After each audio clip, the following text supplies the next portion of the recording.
Welcome. Happy Monday. Thanks. Thanks for joining me on the Maximum Mom podcast. And today I have Jennifer Nelson, who is like real estate guru.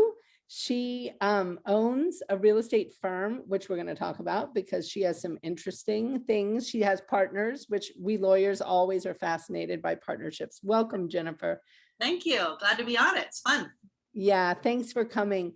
Well, first, I always just like to get the stuff out the gate. Let's talk about what makes you a mom. Like, why are you on the Maximum Mom podcast? Tell us about your family. Yeah. So let's see. Ruthie, my daughter, Maxine Ruth, she goes by Ruthie, is now 5.5 years old.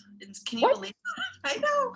She was just a baby. In fact, she said to me this morning, Mom, carry me like a baby. And I was like, don't start with me. I love this. I already miss her as a little. But let's see. She was adopted when she was 2 years old. We had her from birth. So we got her from a woman who could not care for her physically and mentally. She was a special needs woman who got pregnant.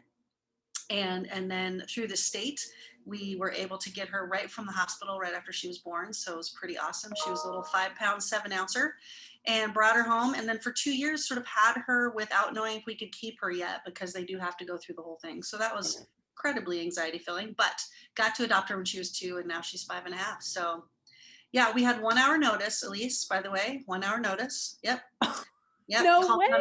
Called the state on another little infant boy. And they said, I'm sorry, his grandmother took him. And they said, oh, by the way, since I've got you on the phone, not kidding, this is a by the way, there's a little girl that was just born at the UW and you need to tell us in an hour if you're going to come pick her up. Oh my. Yep.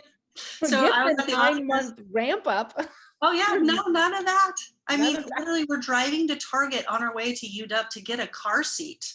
Just even that, she slept in a drawer her first night because we pulled out a drawer, pulled out the clothes and we're like, well, this will work. I mean, we had nothing. We had friends driving to Target to get like, whatever you need for an infant. It was intense. Yeah. Wow. So a little bit dropped into it. That's amazing. Yeah. That is so amazing. I find though adoption to be just one of the most just beautiful and amazing things. I mean, I'm adopted, so I'm probably kind of just biased towards the whole idea of people who take on children. And I mean, literally you chose to be a mom, like in such a profound way. True. That's true. Yeah.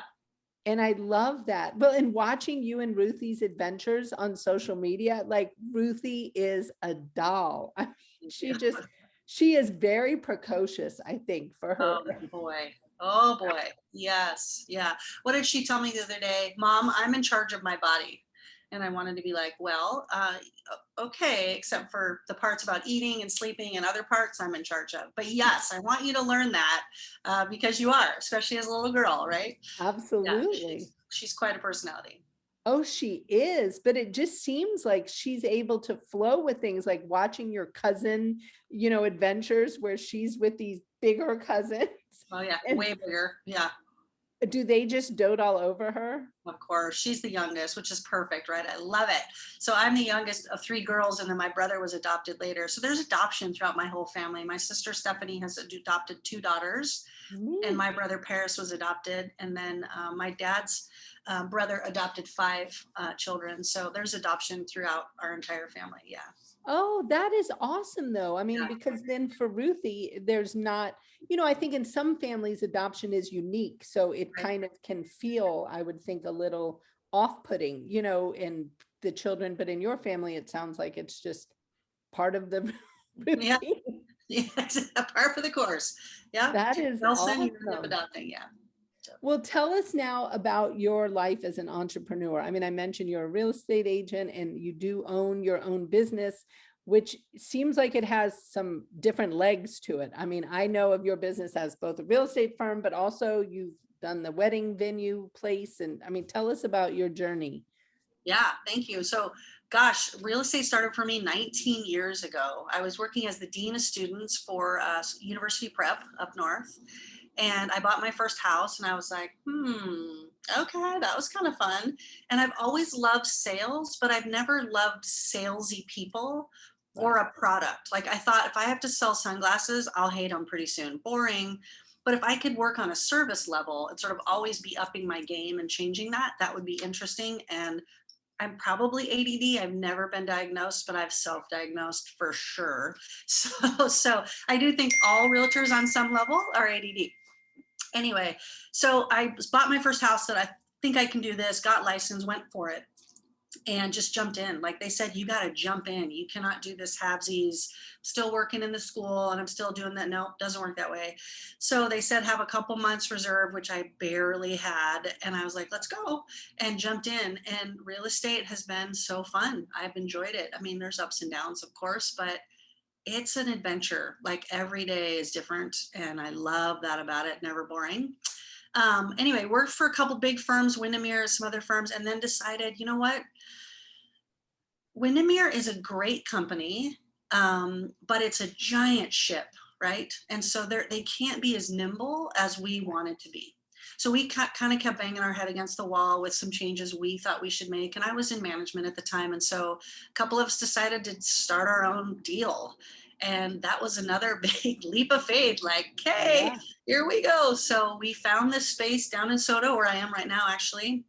We named it Metropolis, which is fun. One of the persons working for us was like, you should name it this name. And at first we were like, I don't know. Oh, okay. And it stuck with us and we're excited about it. Anyway, and we but we rented this space because we wanted to have a couple different things going on.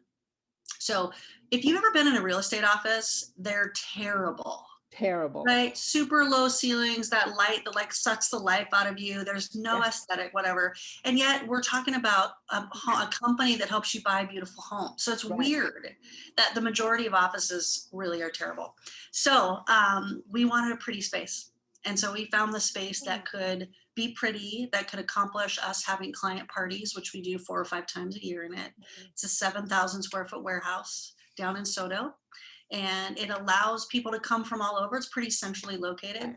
A lot of real estate companies do neighborhoods. So, right, it's your neighborhood, John L. Scott or Windermere. We didn't want to be associated with a neighborhood because we really work all over Seattle and the East Side. So it enabled us to be more nimble in that way. And then when you own your own company, kind of the goods and the bads of that are that the buck stops with us, right? Like, so there's a little bit of that. There's a little bit of we clean toilets and sweep things in addition to all the other, there's no glamour in owning, by the way. And then the other part, the fun part is though, that we get to do things that represent our values because it's just us running the ship. So yeah, it's been fun. I think that's amazing. And boy, do you bring up some good points. I mean, talk about no glamour. I mean, I think it's so important though that people understand that when Yeah. they're thinking about entrepreneurship. I mean, I was reading something recently and somebody was like, well, you know, the whole reason I kind of went out on my own is I really want to work 40 hours a week. And I was like, dude, where did you get that idea? What Right. were you reading? It was a Exactly. lie. It's a lie, that's for sure. Yeah. I mean, don't you feel like you work harder than ever before, but somehow it's your baby, it's your thing. You put your creative energy into it. And I mean, I'd rather work 100 hours for myself any day over 40 hours for somebody else. Amen to that. I could never go back. I mean, just Oh, the idea of having a boss seems silly to me because I'm my own boss now. I know how to do this. Yeah, yeah. you can boss you. Yeah, you got it for sure. And boy, when stuff doesn't get done, there is no one else to blame, right? Yeah. Exactly. Well, Yeah. there's something to be said. I think I find it very empowering to look in the mirror when there's a mistake, a problem, something didn't get done. And I'm like, well, Elise, like Yeah. you are the end of this. And Yeah. it's like, you've got to own that. And to me, it's really empowering And because then, then you're able to fix it too. I mean, if that's what you want to do. And obviously you can stick your head in the sand and not fix it, but that's right. Still it's blame it on someone else. We right. have a thing too that I think real estate, and then I'll just say, more boldly, entrepreneurship. I think people that are successful on any level at this have to do a lot of personal growth stuff because this stuff brings it all up. It's sort of like when people say you have a kid and you never knew all your junk. Oh Right. boy, if you start a business too, more of your junk shows up. So there really is this like personal growth journey to being an entrepreneur where you have to Totally. face your own, like just be like, oh man, that's an excuse I've been using for years and I can't use it anymore. Shoot, so. I think it's been absolutely the most growth I've ever had in the Yeah. last 6 years of owning my firm. And Mhm. I mean, a part of me is like, gosh, I wish I could have gone back, and learned all the things I know now and have put them into place, but obviously that's not how life works. I mean, we get to just, take it as it comes when we get it. Right. But it has been, I think, so eye-opening. And I mean, for me, one of the big things was learning not to take things so personally, like truly understanding that all kinds of things happen around me and it has nothing to do with me, Yes. and that there's just things all going on and they often tell a story about whoever I'm dealing with, but to really be able to step back and not take things personally, that was a real struggle for me because I think was a people pleaser much more at the beginning of my entrepreneurial journey than I am now, and really understanding, I can only control my own reactions, my own behaviors, and I can't always control those things around me. For sure. And then just that whole thing of like asking more questions, because I'm the personality that likes to like sum it up and take control and make a move and whatever, instead of just like slowing down and going, oh, I wonder if I should ask more questions right now. Right, That would help me not come to a false conclusion right. of protection, because I do take it personally, but I'm trying to not, because I'm a tough businesswoman. So I'm just going to sum it up as da, da, da, da, da, instead of saying Yeah, like, oh, all I have to do is be like, hey, seller, the reason you're sort of acting the way you're acting, maybe because you're stressed out, because this is a big deal. And they get to right, go, yeah. And then I get to go, oh, well, it has nothing to do with me, right? Nothing to right. do with me. And yet I would have in the past just been like, well, they're such jerks or they're whatever, make a conclusion that's not even Exactly. true, right? So yes, for sure. Taking it Oh, personally. I think it is such a good idea when you mentioned asking more questions. I mean, I was talking to our newest employee this morning, and I mean, I had to admit, as I'm sitting there having this conversation, I said, I've been told a bunch of times that I can be really blunt. Like I'll just, respond to emails like, no, yes, maybe, look it up, Google it. I mean, whatever. Like, and Mhm. I said to him, I said, historically, I got like 600 emails a day, and I am a zero inbox girl. Like, I get through those emails. So I would read them quickly and just respond. I mean, just as bare minimum. Yeah. And so people, though, were taking my very blunt responses as Elise is mad at me or, oh my gosh. And I thought, so I literally give him this whole thing. I was like, don't ever assume I'm angry, like, because it's not really the thing. I'll tell you if I am. And exactly, I said Yeah. that will be obvious, because I would have called you first. But I said, if they're short and blunt, just take it as I'm busy, I'm going through something. And I said, every so often I'll throw in how's your grandma? And, what did you do this weekend? I said, but that means I'm like, sitting somewhere and I have like more time. And it was so interesting because I do think we have to ask more questions and but we have to know ourselves in how we come across. Totally. And I did not realize, because I don't think of myself as a boss. Like that is not, I don't let anyone call me boss. I don't think of it like that. But I've come to understand that everyone else thinks of it like that, even though I do not. That's right. And so I have to be mindful of how I'm perceived by my team. And I just find that all the learning that goes into that is fascinating. And I mean, that's a whole nother part-time job, Oh, to work for on my sure. behaviors and Exactly. whatever. Yeah, I have a couple people. The lender I work with, Mitzi, we have that relationship over the years where I can do that. Like she sends me a text message and I just say no. And she's so sweet because she'll be like, oh my gosh, I remember that you were doing this yesterday and how did it go? Da, da, da, da. And I don't respond to any of it. And the last question is about a real estate thing and I just go no and send it back. But because I know that she knows me and she knows that means I'm in the middle of something else and I'm just trying to get her the information in a hurry. And later we can talk about the fun thing I did yesterday. But yes, for the most part, I also struggle with the like, oh, that's right. I have to like be more personable. Weird. Yeah. Yeah. The list is less important. I need to connect. Yes, I get it. I mean, it's so true. And it's funny you mentioned too, being ADD, undiagnosed. I am convinced I am the same. I mean, completely. Yeah.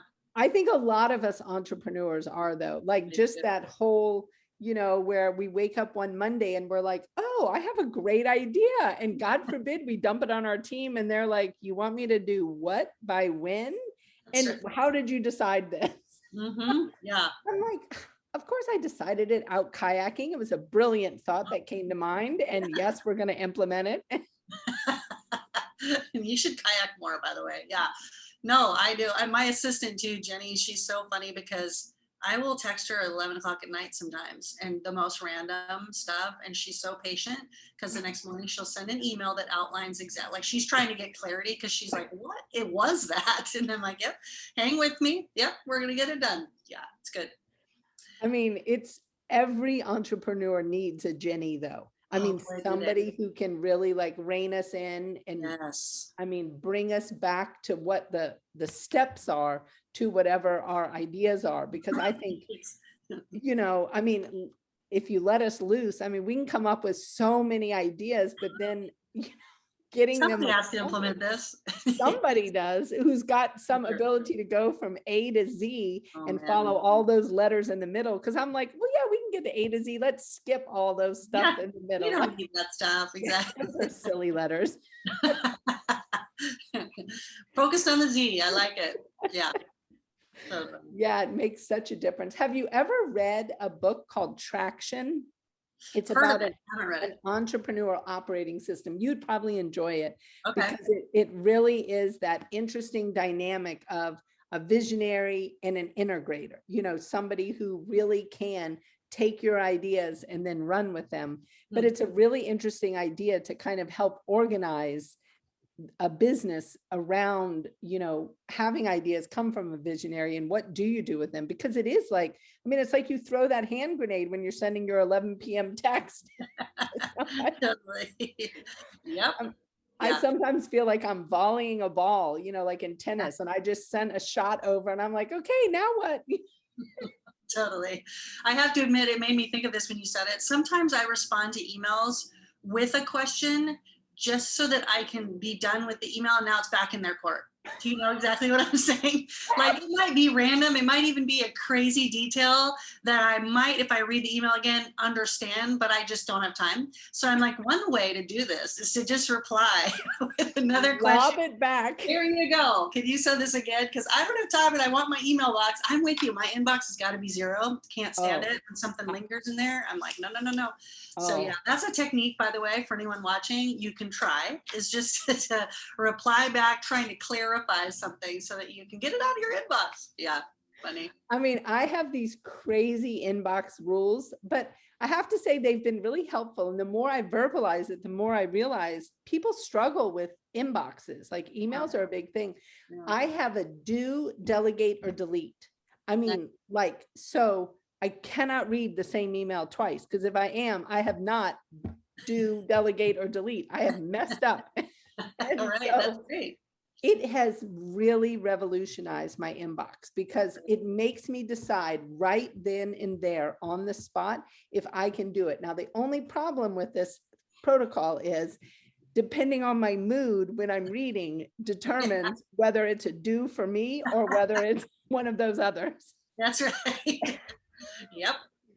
So I have to go back to the deleted file sometimes and find something that I should have, responded to. Absolutely.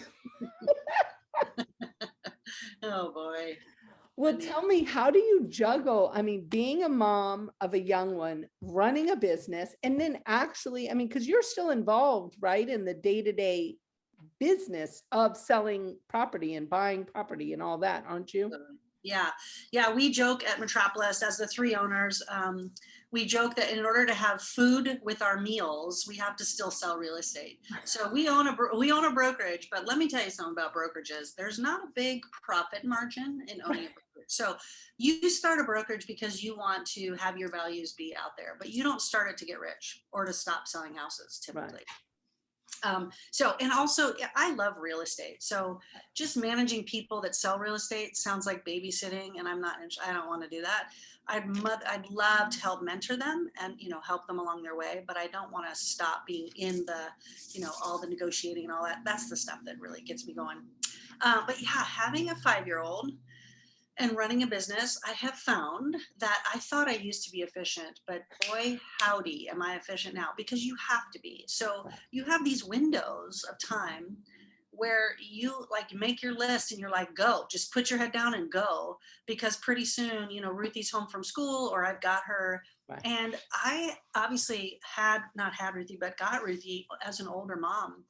And so one of my things was like, if I'm going to do this, I want to do this in my mind the right way, right? Right. So when I'm with Ruthie, I want to be present with Ruthie. Yep. And when I'm at work, I'm at work. And we don't mix those very often because they don't go very well when I do. Now, inevitably, in real estate, sometimes I've got Ruthie and I'm negotiating a multiple offer, and here we go. And sometimes Ruthie will make jokes about it, mom's on the phone again or whatever's happening. But I try to always give her the heads up, like, hey, Right. mom's got to work for a while right now. So let's get you doing something else, right? But I will say that that's the one thing I realized is just that I have to be crazy focused when I have time to work, because I have way fewer hours to get it done. There's no lollygagging or sort of, perseverating, whatever that word is, or just no. When I'm at work, I'm like, go, go, go, go, go, which is partially why those emails of no, yes, Right. no happen, because I'm like, listen, I have got this much time and that's it. It's so so true.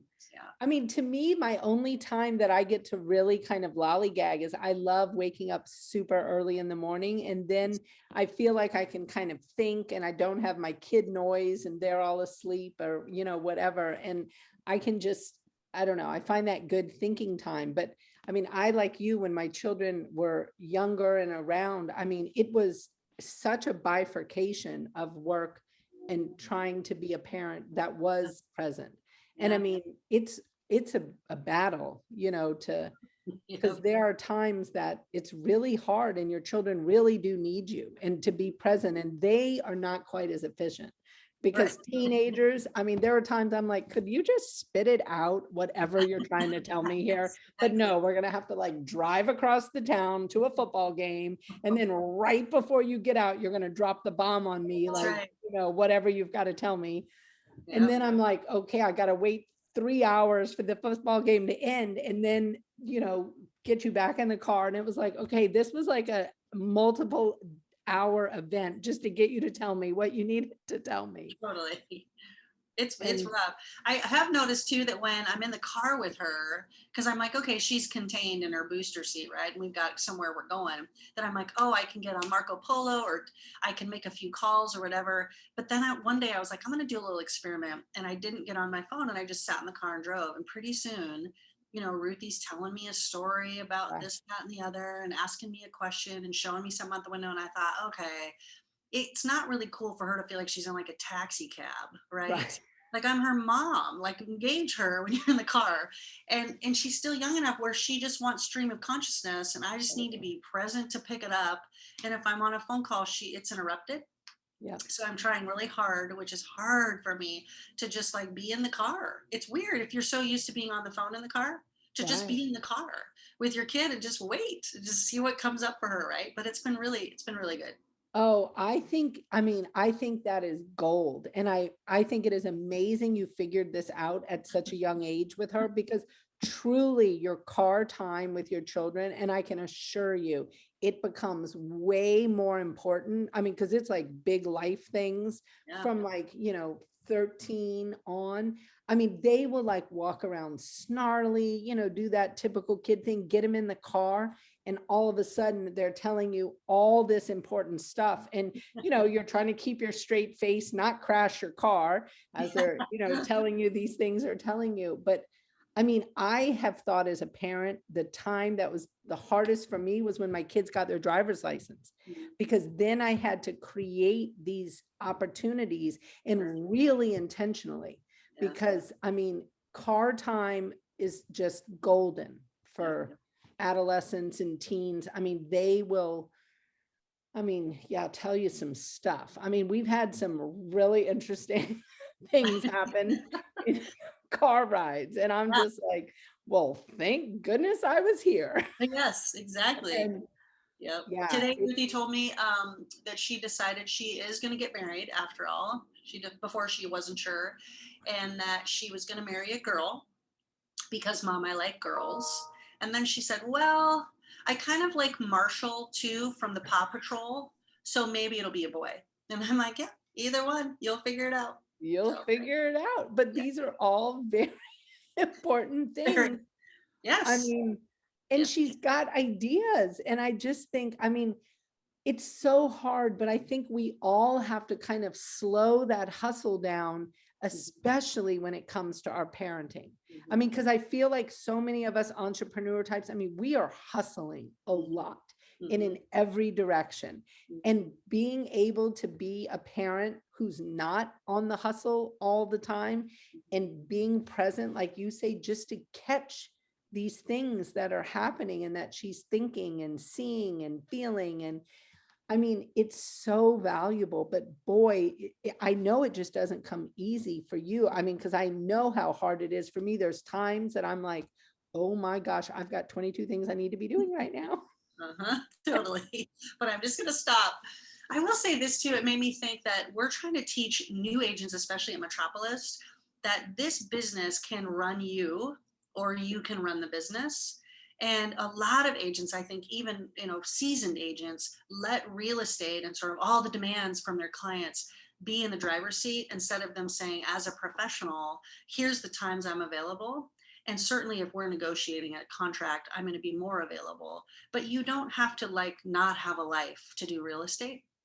And I remember a new agent that joined our firm was like, I just sat at my computer and stared at it. I sent an email to my client and I was just waiting for a reply. And I was just, and I thought, oh dear God, like go take a walk, go do something else. Right. But really it is a fast market. But so you can get caught up in like, I have to do all these things. And the reality is you can still say, I'm available to show houses here. I'm going to bring on this listing here. We don't have to be in that crazy rushed sort of frenetic way of being in the world, because that's not great modeling for your kid either.